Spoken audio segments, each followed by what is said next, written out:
আসসালামু আলাইকুম। রামজীবন ও রান্নার চ্যানেলে আপনাদের স্বাগতম। আজকে আমি আপনাদের জন্য নতুন একটি রেসিপি নিয়ে হাজির হলো। তো চলুন ঘরে কিভাবে পুডিং তৈরি করা হয় সেটাই আপনাদের সাথে আজকে শেয়ার করব।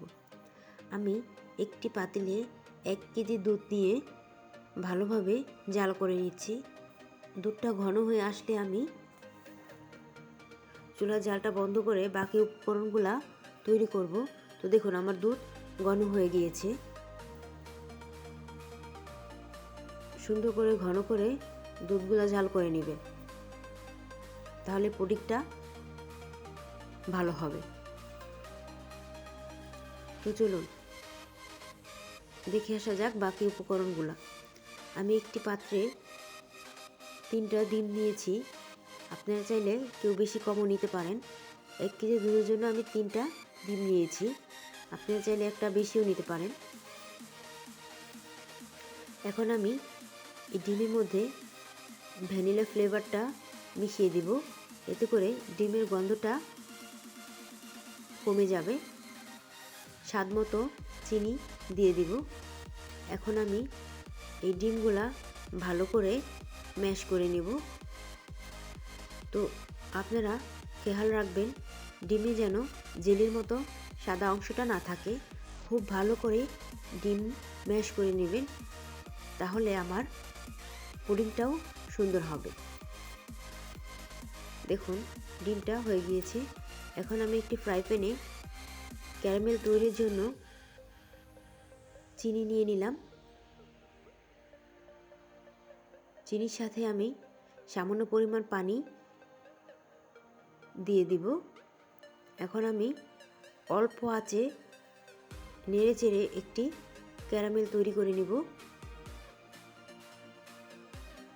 এখন আমি ফেটে রাখা ডিমের মধ্যে দুধগুলো ঢেলে একটু নেড়ে চেড়ে মিশিয়ে নেব।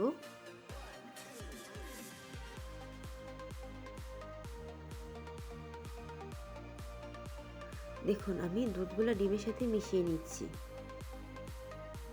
এখন আমি ক্যারামেলটা একটি খাড়া বাটিতে ঢেলে দিব। খাড়া বাটিতে বা স্টিল বা সিলভারের বাটিতে হালকা সামান্য তেল দিয়ে নেবেন, তাহলে পুডিংটা সরে নড়ে যাবে না, সুন্দর থাকবে।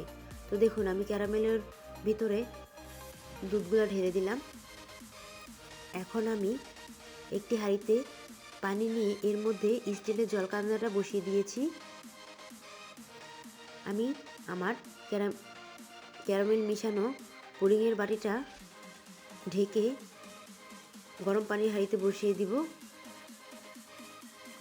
তো বন্ধুরা, আমার ভিডিও যদি ভালো লেগে থাকে তাহলে অবশ্যই লাইক কমেন্ট শেয়ার করবে এবং বেশি বেশি সাবস্ক্রাইব করে দেবে। তো দেখো আমি সুন্দরভাবে ঢাকনা দিয়ে ঢেকে 30 থেকে 40 মিনিট রেখে দেব। তারপরে নামিয়ে একটি কাঠির সাহায্যে দেখে নেব যে পুডিংটা হয়েছে কিনা। তোমরা অবশ্যই আমার ভিডিওটি ফলো করে বাসায় নিজেদের মতো ট্রাই করতে পারো। এখন আমি বাটির চারপাশের ভালোভাবে ছুরির সাহায্যে কেটে নিচ্ছি যেন লেগে না থাকে বাটিতে। এখন আমি ঢেলে পরিবেশন করব। তো দেখো কত সুন্দর পুডিং হয়েছে। তোমরা চাইলে অবশ্যই বাসায়